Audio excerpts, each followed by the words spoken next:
वक्फ के नाम पर लाखों हेक्टेयर जमीन पूरे देश में है। इस जमीन, इस प्रॉपर्टी से गरीब का, बेसहारा महिलाओं बच्चों का भला होना चाहिए था। और आज ईमानदारी से उसका उपयोग हुआ होता तो मेरे मुसलमान नौजवानों को साइकिल के पंक्चर बना करके जिंदगी नहीं गुजारनी पड़ती। लेकिन इससे मुट्ठी भर भू माफिया का कोई भला हुआ। पसमानदा मुस्लिम इस समाज को कोई फायदा नहीं हुआ। और ये भूमाफिया किसकी जमीन लूट रहे थे? ये दलित की जमीन लूट रहे थे, पिछड़ों की जमीन लूट रहे थे, आदिवासी की जमीन लूट रहे थे, विधवा महिलाओं की संपत्ति लूट रहे थे। सैकड़ों विधवा मुस्लिम महिलाओं ने भारत सरकार को चिट्ठी लिखी, तब जाके कानून की चर्चा आई है। वक्फ कानून में बदलाव के बाद अब ये गरीबों से जो लूटा जा रहा है वो बंद होने वाला है।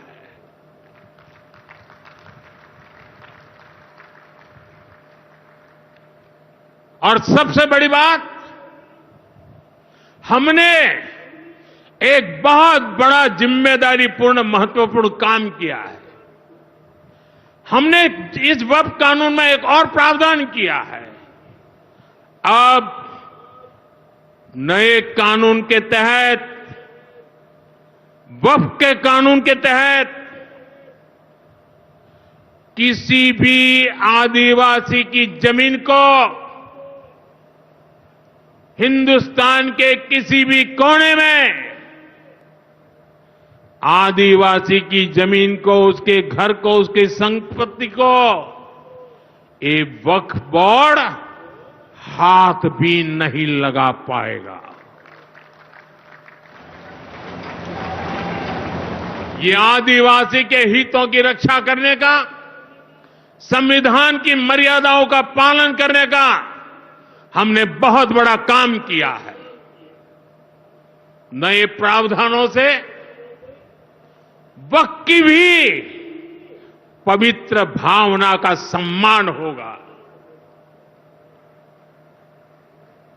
मुस्लिम समाज के गरीब और पसमानदा परिवारों, मुस्लिम महिलाओं, खास करके मुस्लिम विधवाओं को, मुस्लिम बच्चों को उनका हक भी मिलेगा और भविष्य में उनका हक सुरक्षित रहेगा। बड़ी अच्छी कही कि देखिए ये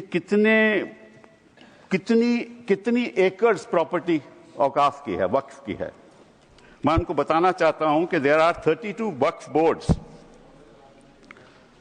इन this country in different states merely supervise administration of waqf properties in their respective states. But, please note kar lijiye Nada ji, total area of Hindu religious institutions in Tamil Nadu, Andhra Pradesh and Telangana respectively is 4,47,000 in Tamil Nadu, 4,65,000 in Andhra, 87,000 in Telangana, 723 acres with Tirumala Tirupati Devasthanam, and thus it comes to 10 lakh acres only in 4 states.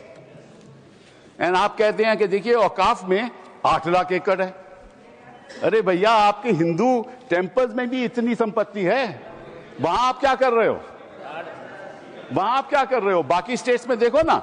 अच्छा, और ये नहीं कि हर धर्म में सुधार नहीं होना चाहिए, उतार होना चाहिए।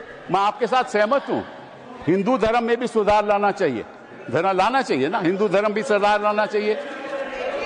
अंडर हिंदू धर्म, एक मिनट, हिंदू धर्म, मैंने आज तक किसी को टोका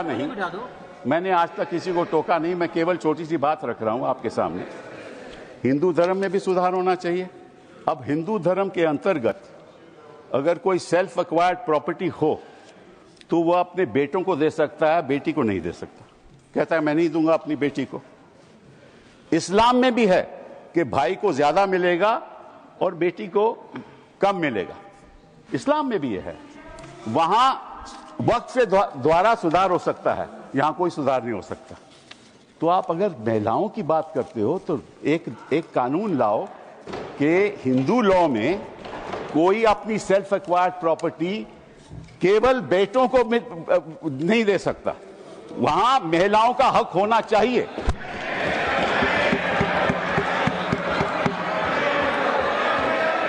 और आप हमें ये आश्वासन दो